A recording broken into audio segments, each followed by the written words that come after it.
COVID is like you can transition to becoming a like mullet, gold chain, mustache man. Like you couldn't just go from Wednesday to Thursday overnight switch. But COVID has made it so like I'm gonna come back and people are gonna be like, maybe he always had that. Like I don't remember, like, and it's been a good opportunity to really revamp my whole look. Yeah. Nice. Oh yeah.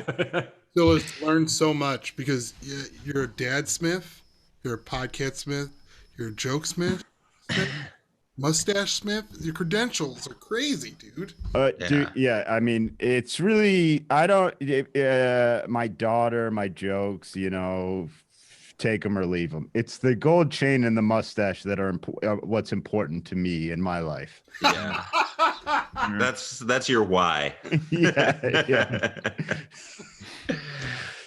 Yeah, no, you can't just be the mustache guy the next day. Like, yeah, you've got the Mandela effect in full effect. Right, exactly. Yeah. No, he was always like that. Yeah, no. And then they look back in pictures. Yeah.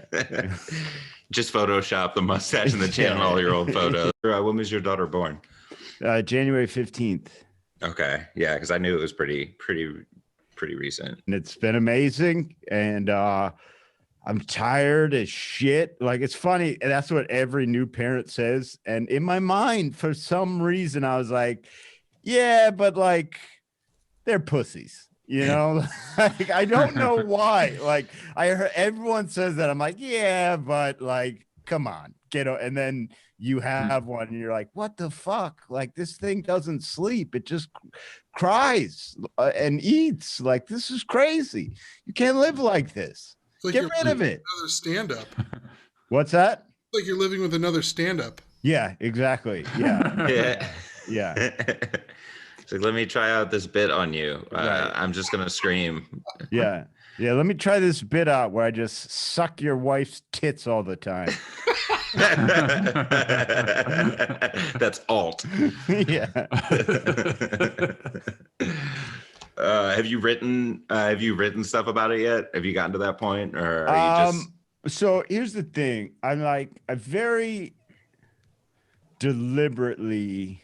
First of all, I haven't had a ton of time to write in general. Just, it's coming up on 3 weeks now. And we do a lot of podcasts a week with the Rad Dudecast. And like, even that is wearing me down a little bit but I very specifically don't want to be a guy that like has a daughter or has a kid and then all his material is about having a kid. You know what I mean? Like, I only want to be writing about stuff if I think it's like, it's some sort of new take or interesting, like some sort of interesting angle on it instead of just, I mean, there's so much comedy about just parenthood, and like, so the only thing so far that has struck me that I will probably have a joke on at some point, and I haven't really written it yet, but it has struck me, and the premise is kind of there in my mind, is the amount of people that have been like, girl dad, bro, welcome to the club. # girl dad. And it's like this new, like, people, have you seen like the girl dad hat? And it's like, people have been having girls the whole time. Like, from the beginning of history, and now you're thinking it's a club. Like, you're half the fucking parents, half the dads in the history of the world have been girl dads, more than half, because some people have multiple kids. And now all of a sudden in the last 2 years, there's like, we're girl dads, dude. And it's like, no, I'm just a dad. Like, fuck you. Like, I'm just a dad. Like, you are lacking a hobby. Yeah. Searching, like, grasping for like connection to. Yeah, exactly. It almost feels like when someone's like, # girl dad, bro. Oh, welcome. It's almost like, you know what? You wanted a boy and you're trying to make up for it. That's what this feels like right now. You're trying to fill that void with a club. No girls allowed in the girl dad. Yeah. Club. So that's the only thing that's like struck me, really. I mean, because the rest of it's just like, I don't know. You talked about how sometimes on this podcast, you guys like maybe try and offer up stuff to younger comics that are maybe newer. And something I always try and do for myself is like really I just avoid like super well-mined areas of comedy unless I really feel like I have something unique to bring to the table. Like something's gotta strike me as like, this is new. This angle has not been taken, like, because there are some areas of comedy that have just been hammered home, like for forever, since the beginning of comedy, like marriage, kids, that all that stuff. And it's like, doesn't mean you can't tell a joke about it. It just means, for me at least, it means like I want to make sure I'm only telling a joke that I think is like original to me or specific to my situation. Right. Yeah. And he told me a funny story about how when he was featuring one time, I forgot who he was featuring for, but the guy was like, all right, man, we're going to do this exercise tonight. We're both going to go up there and we're going to see how long we can go keeping the audience attention without getting a single laugh. And so Chad went up there just like struggling, like, and like, kind of just talking to them and like doing the exercise and like trying it out. And he's like excited to see the headliner, like how the headliner does it. And the headliner went up there and just started fucking killing right away off the bat, just doing jokes right away. Like had tricked Chad, had been like, we're both gonna try and just talk to it. And the headliner just goes up and smashes, and Chad was like, oh fuck, man, come on.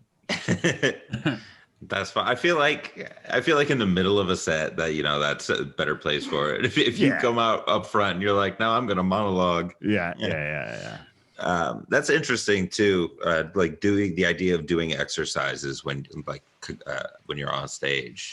It's a strange thing. I mean, I'll do some, but more like working on tics that I have. Mm-hmm. Like I've never really tried stuff like that, but I tend to like set up jokes by asking the audience questions, which I don't like. I mean, sometimes some jokes that's fine, but like it gives too many openings, and it's just not a great way. It's better to tell them, in my mind, I think. And so I really try and like watch myself on that, because I do a lot of like, you guys ever, or like, who knows about this, or like, who likes this, or like, who's been go-karting? And it's like, they know what go-karting is. You know what I mean? I don't need to ask that.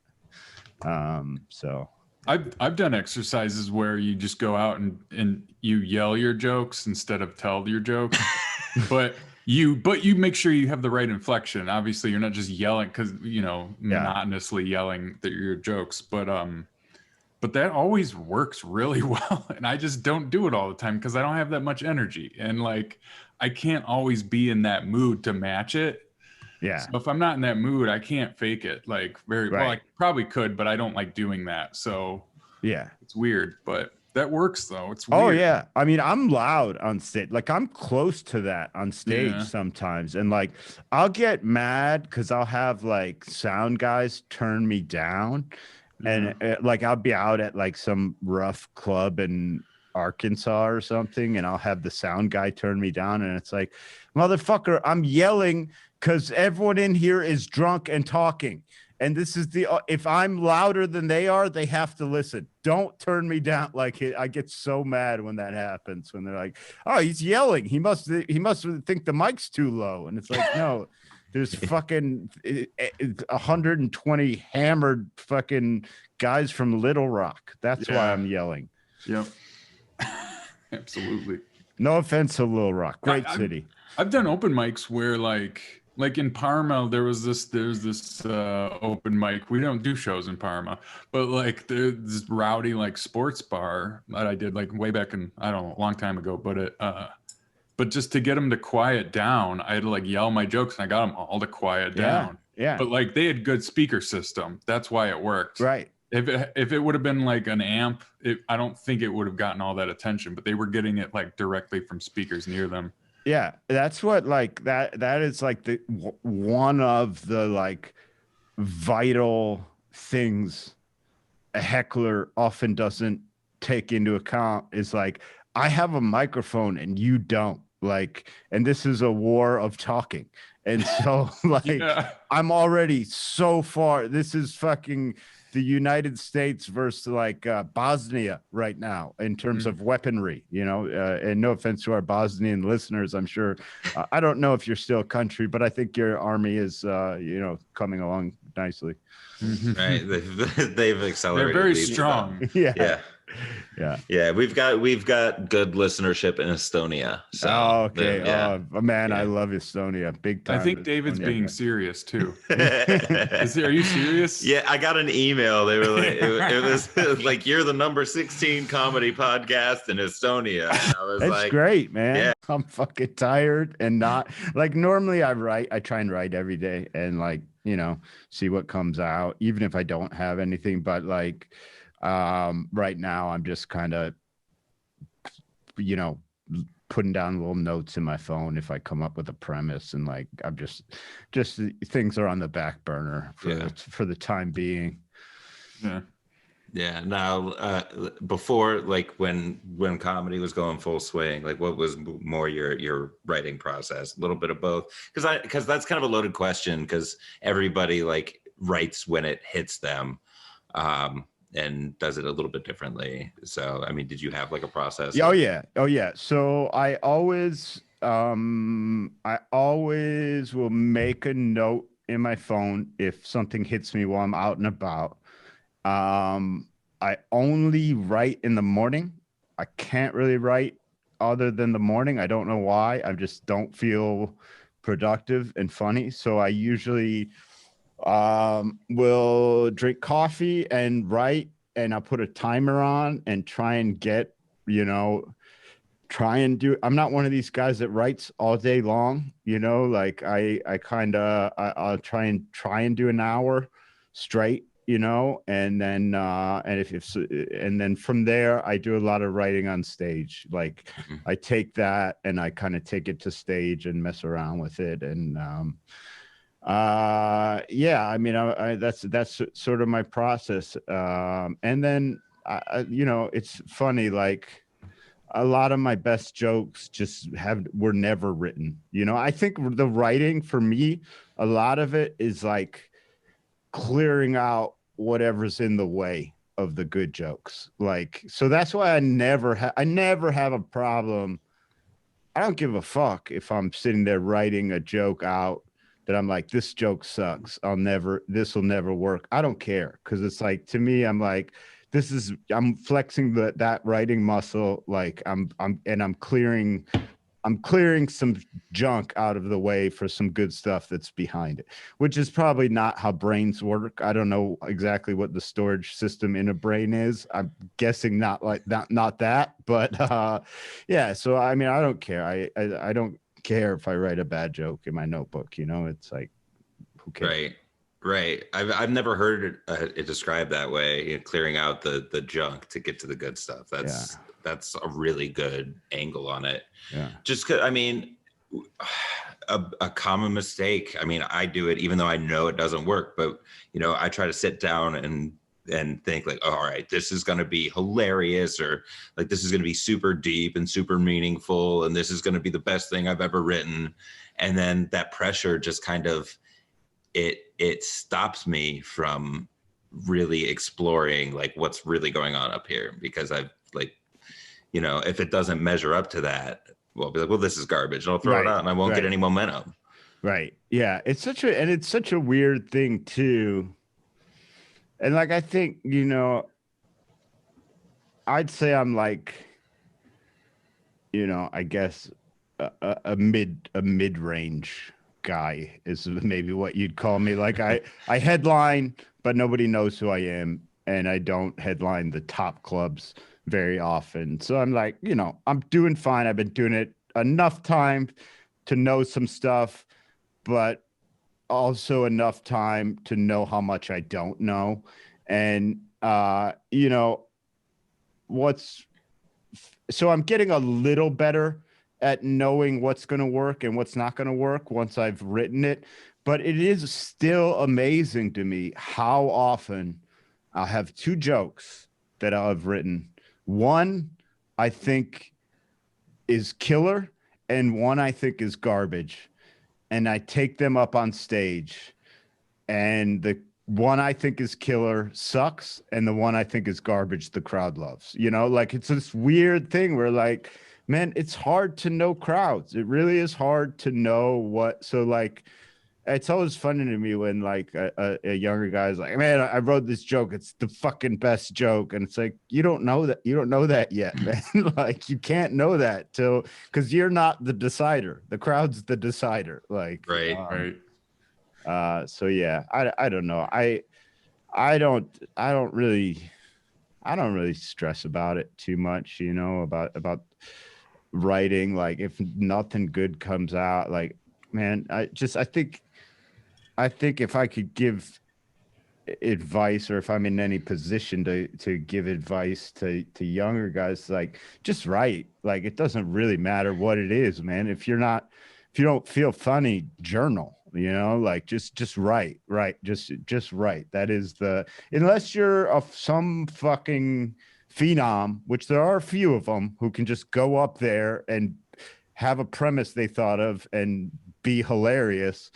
Unless you're that, which you're not, unless you're like one of three guys in the world, you just write, you know, like, and they're not listening to this podcast.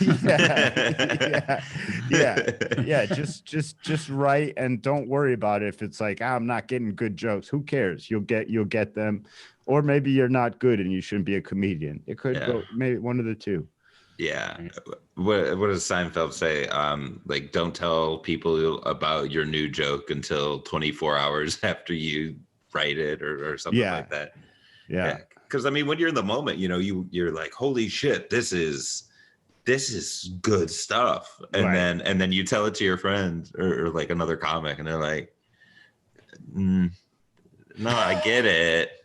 Well, and like it's interesting because like that's also like a dangerous game too, because like I really strongly believe like you gotta tell it to crowds, because like one of my best friends, Anthony DeVito, who is just a killer comic. He's just so good, man.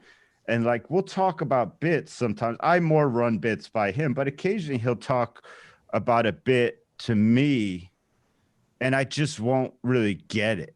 But then I'll see him do it on stage and get it. Like it's like you can't, it's, you know, stand up just how like when some fucking drunk uncle at a barbecue is like, tell me what are your jokes, and it doesn't work one-on-one because it's not meant to.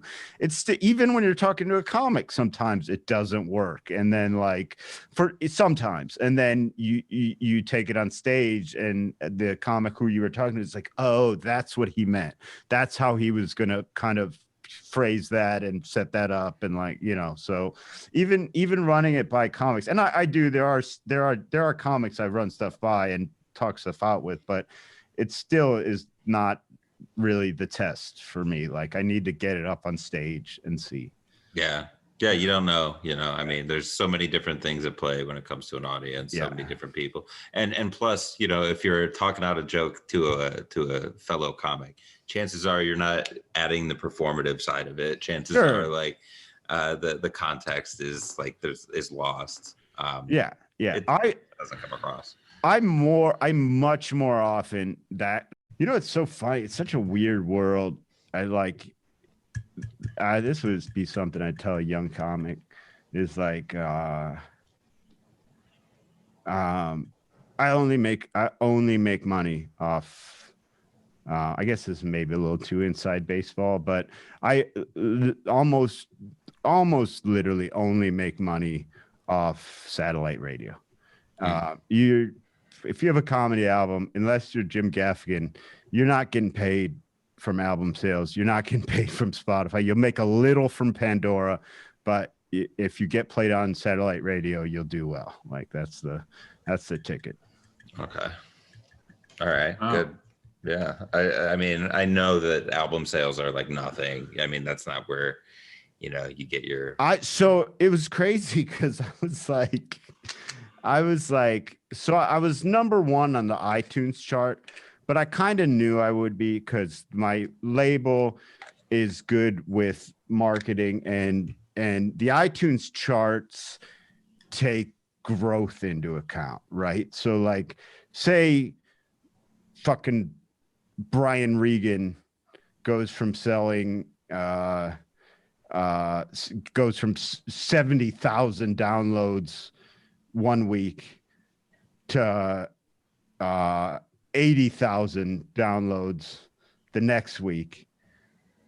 And I go from 0 downloads the week before I come out to 300 downloads the week I come out. My percentage growth is gigantic, 100%. So that puts me, they take growth into, they heavily weight growth. So that's why you get high on those charts. That's why almost anyone after like a certain level, you'll see an Instagram post like, number one on the iTunes charts. It's like, yeah, because almost everyone is, but on my album made the Billboard charts, comedy charts. And I was like, fuck, dude, we must be selling some goddamn albums. Like, cause that's just straight up sales.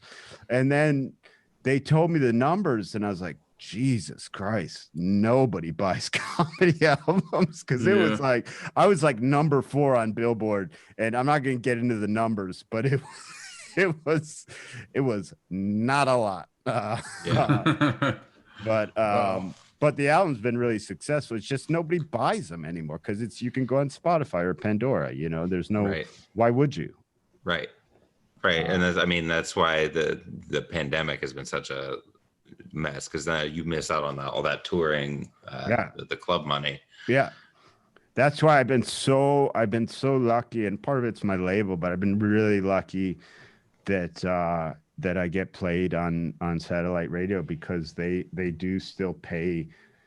They pay a good amount per track played, which is so I get a decent royalty check every month, which is great. We haven't had to worry about, like, especially with my fiance being pregnant and worried about COVID. I haven't been trying to push to do like dicey gigs, where I'm like a little like, they don't seem to be following any rules here, I've been able to kind of pick and choose, which has been a luxury.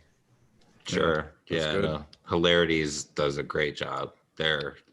They do. I really will say, I mean, there's several clubs doing wonderful jobs, but Nick and Sam down there at Hilarities, they're doing the best in the country. I would say they just have all the top of the line stuff. And then they even before COVID, they had that, and Nickel be gladly tell you about it. They have a award-winning HVAC system. So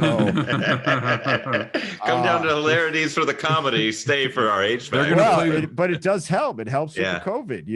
It like the air circulates in that place like crazy, and they got the huge tall ceiling. So they've been doing a phenomenal job. They're gonna play this before the show. Yeah. Gary, man, he's so fucking good, and he's always been so nice to me. But I think, like, in his depression, a lot like me, he would go through times when he would be kind of angry and stuff like that. And my buddy Ari is this guy, Ari Finling, super funny guy, New York comic, and Goldman's his hero. Goldman is his hero. His top guy, his top fucking guy. And Ari's at Stand Up New York, and he's doing the check spot, so that on all these in New York, on all the showcase shows, there's a non-paid spot. Rather than drop the checks on a comedian as you would on a normal headliner show, like, there's a non-paid spot that goes to like a kind of up and coming guy at the club, where the checks where people pay their checks. And Ari was doing the checks stop and check drop.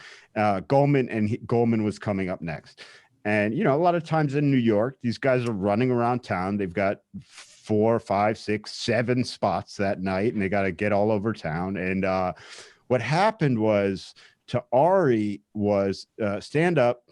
New York has a just a red bulb at the back of the room. That's their light. They just have a red bulb.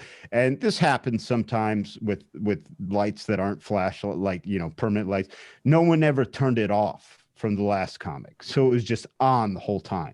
So he had no idea when he was getting the lights. And he was supposed to do like 10 minutes, but the checks were still out. And so he just kept going because he was like, well, I'm supposed to eat the checks here. Like he did like 25.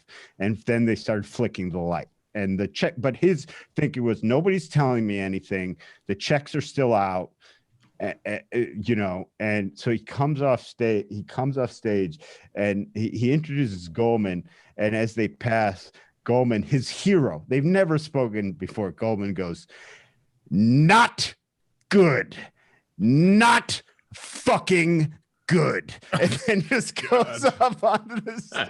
And Ari was just like, Jesus. It just like wandered around the upper West Side or for the rest of the night, just heartbroken that he let down Gary Goldman. Oh my God. And I guarantee he does not remember. Goldman does not remember. And he's also, that's not who he is. You can't laugh at that.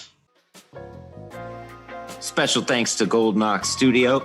You can find Golden Ox Studio for all your podcasting needs at goldenoxstudio.com. Hit up Jeremy. He is fantastic to work with, a professional. He makes podcasting easy. And if you've been kicking the tires on starting your own podcast, definitely give Golden Ox Studio a look.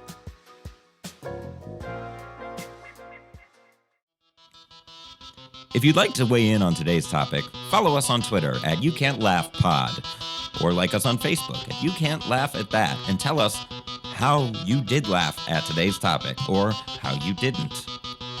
This is all about the conversation, is what I'm saying. All right, bye.